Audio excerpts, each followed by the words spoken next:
When I go back to the corporate office, and remember, I office out of St. Louis, I'm pretty close, so I get over 2-3 times a year.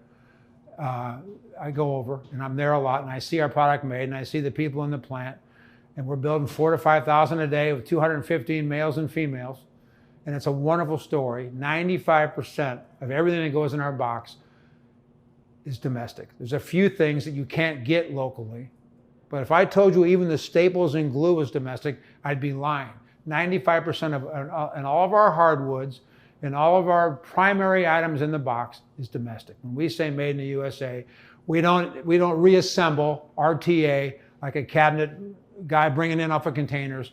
We build the box from scratch, unfinished, and stain it and marry the door to it, as I explained to you, and as we illustrate with pictures with cabinets hanging in the air.